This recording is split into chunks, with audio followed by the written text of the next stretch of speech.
Hay un tipo de estancamiento que no se ve, pero te controla. No es que la vida te diga no, es que te responde con inmovilidad. Tú te esfuerzas, te apuras, haces más tareas, pides más oportunidades, te exiges más disciplina y aún así nada se mueve. Es la paradoja de marzo. Mientras más corres por miedo, más pesada se vuelve la puerta. ¿Te ha pasado sentir que tu vida está en proceso eterno?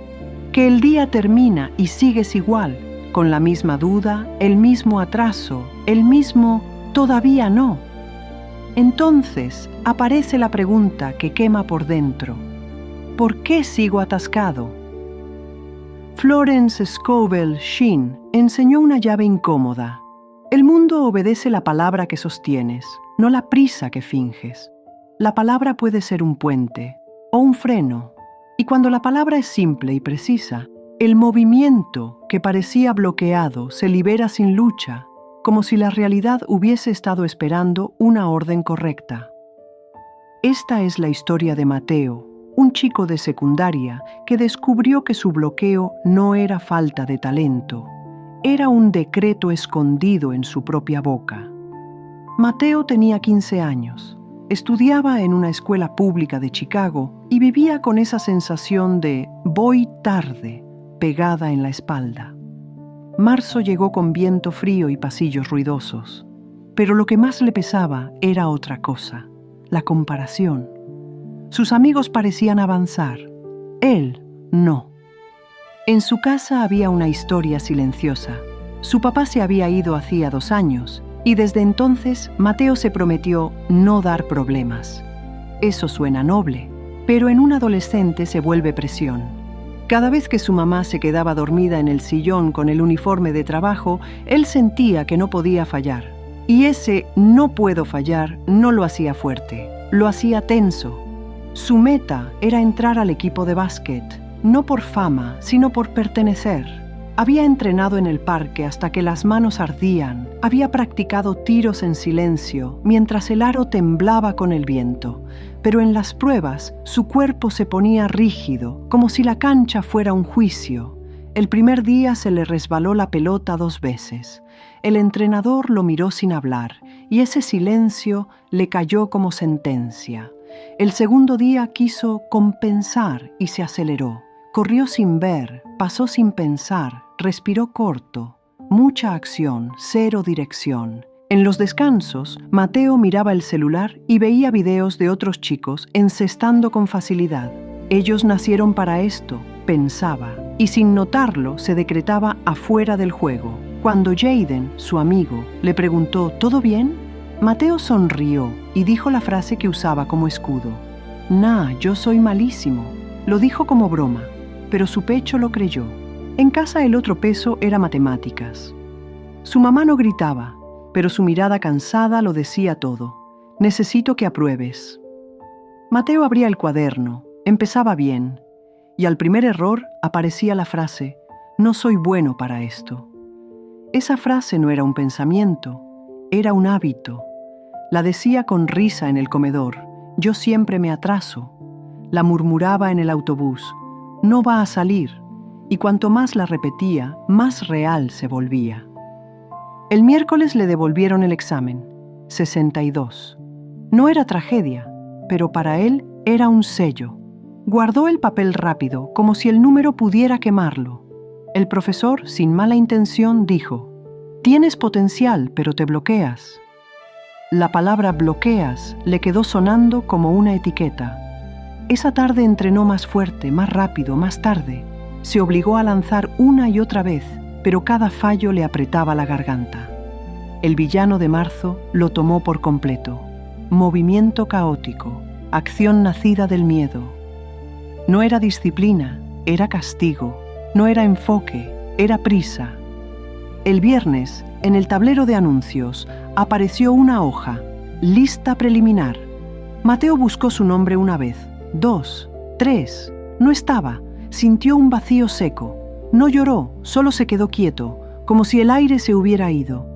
Escuchó risas lejos, escuchó pasos y se sintió invisible. Caminó a la biblioteca porque no quería miradas ni frases fáciles. Se sentó entre estantes, con el olor a papel viejo y polvo, y la palabra salió sola, pesada. Estoy bloqueado. Luego otra, peor, siempre me pasa. Allí, sin ruido, se quebró por dentro, cansado de empujar, cansado de fallar, cansado de oír su propia voz en contra. Y por primera vez pensó algo peligroso. ¿Y si de verdad soy así? La bibliotecaria, la señora Elena, lo vio sin invadirlo. No preguntó ¿qué hiciste mal? Solo dejó un libro sobre la mesa, como quien deja una llave. El juego de la vida y cómo jugarlo. No es religión, dijo. Es ley. Mateo abrió al azar. Leyó. Tus palabras son varas mágicas.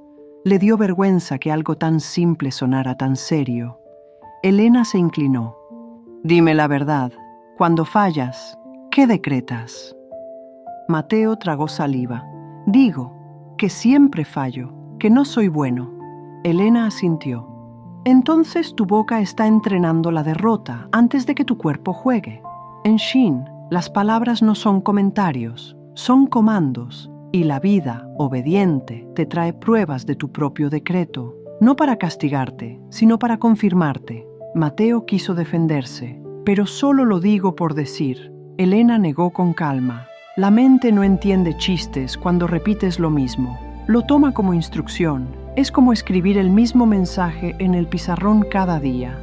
Tarde o temprano, alguien lo cree. Ella le mostró otra frase del libro, que el temor cierra la puerta y la fe la abre. Luego lo aterrizó. Fe no es emoción bonita, es dirección. Es hablar como quien ya tiene mando. No se trata de decir soy el mejor si no lo sientes. Se trata de cortar el decreto de derrota y reemplazarlo por un comando verdadero. Estoy guiado, estoy aprendiendo, me muevo con dirección.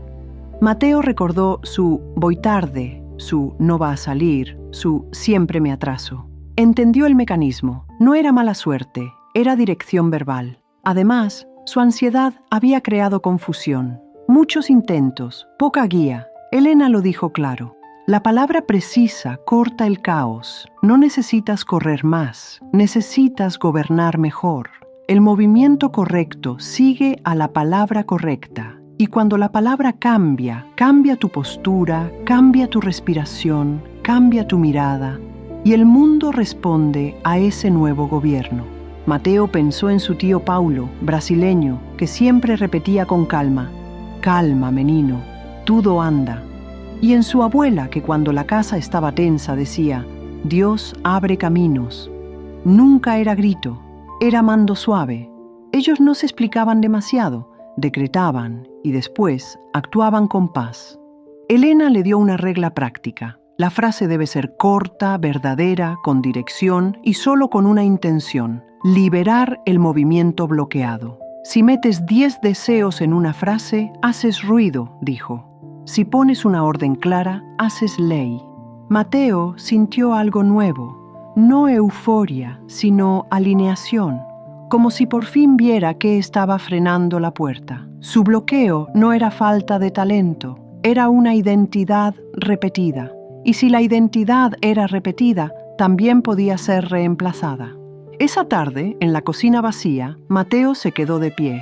El refrigerador zumbaba, la luz era tibia. Se lavó la cara, miró su reflejo en el vidrio oscuro del microondas y notó algo. Siempre se miraba como si ya hubiera perdido. Enderezó la espalda como si se vistiera de autoridad. Inhaló lento, exhaló más lento, dejó que el silencio lo sostuviera, no que lo acusara, y habló con serenidad firme, como quien firma un contrato con la vida. Mi palabra libera el movimiento correcto ahora. Lo que estaba detenido se destraba bajo la gracia. Yo avanzo con dirección y todo coopera. Luego lo selló en portugués, sin prisa, como un ritmo heredado. Minha palavra libera o movimento certo agora. O que estava travado se destrava pela graça. Eu avanço com direção e tudo coopera. Después, no hizo nada heroico. Solo sintió que el aire estaba menos pesado, como si alguien hubiera abierto una ventana por dentro. Y una frase vieja se apagó. Siempre me pasa. Al día siguiente en clase, Mateo se equivocó resolviendo un problema y no se insultó. Se corrigió. Ese cambio pequeño fue el primer movimiento real. No detenerse con vergüenza. En la tutoría de matemáticas, al repetir un ejercicio, notó que su mente ya no se cerraba con rabia, se abría con paciencia. El profesor le dijo, así, paso a paso. Y por primera vez Mateo no escuchó eso como humillación, sino como dirección. En el segundo recreo lo llamaron a la oficina del entrenador. Mateo caminó con el corazón rápido, pero sin la voz de derrota. El entrenador revisaba papeles. Hubo un error en el registro del segundo día, dijo. Tu evaluación quedó incompleta. Quiero verte hoy después de clases, 10 minutos, sin presión.